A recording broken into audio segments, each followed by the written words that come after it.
There is a moment in most people's financial lives that feels like progress. Income increases, responsibilities grow, and the rewards of work begin to appear in visible ways.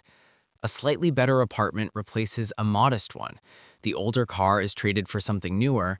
Dinners become more frequent at restaurants instead of at home, and small luxuries quietly move from occasional treats to normal parts of everyday life.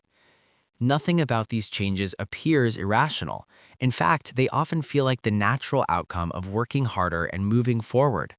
Yet beneath these seemingly harmless upgrades lies a subtle mathematical shift that quietly changes the entire trajectory of a person's financial future. Lifestyle inflation is rarely a dramatic event. It does not arrive suddenly with a large purchase or a reckless decision. Instead, it develops gradually through a series of small adjustments that feel justified at each step. When income rises by 20%, increasing spending by a similar amount feels reasonable. The logic seems simple. If more money is coming in, slightly more money can go out.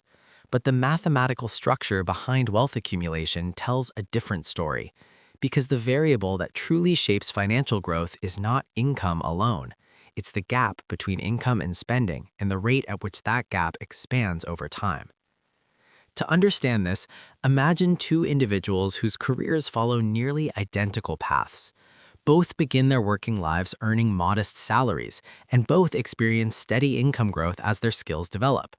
Over the course of 10 years, their salaries gradually rise from $50,000 to $100,000. On paper, their financial progress appears identical, yet their outcomes diverge dramatically depending on how their spending evolves alongside that income. The first individual allows spending to rise almost perfectly with income. When salary increases, rent increases as well. Transportation becomes more expensive. Vacations grow slightly more elaborate. Monthly subscriptions expand. Nothing feels excessive in isolation, and the lifestyle remains within reasonable limits, but the spending curve quietly mirrors the income curve. As a result, the amount left over for saving and investing remains relatively small throughout the entire decade. The second individual approaches rising income differently. Their lifestyle improves slowly, but not at the same pace as their earnings.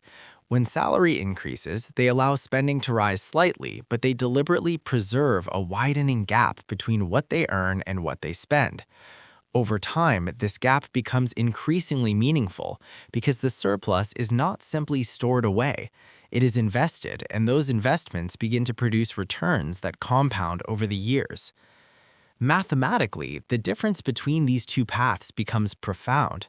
If the first individual saves 5% of their income each year, while the second saves 20%, the gap in invested capital grows much faster than the difference in income itself.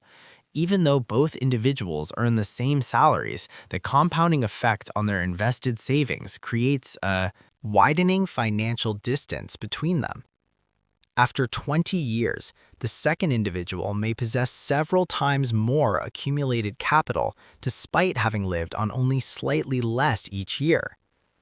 This outcome emerges from a simple principle. Compounding amplifies early financial behavior. Small differences in savings rates create disproportionately large differences in long-term wealth because invested money does not grow in a straight line.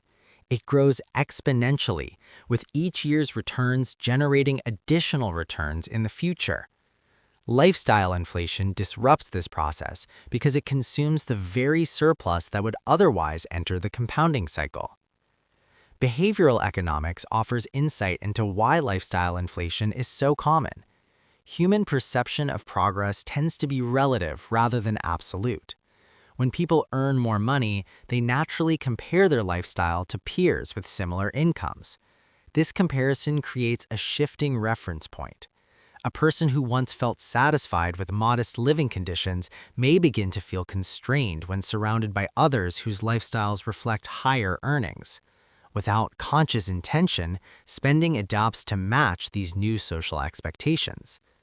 Another psychological factor is hedonic adaptation, the tendency for humans to quickly become accustomed to improvements in comfort or convenience. The excitement of a new purchase fades faster than expected, which gradually resets the baseline for what feels normal.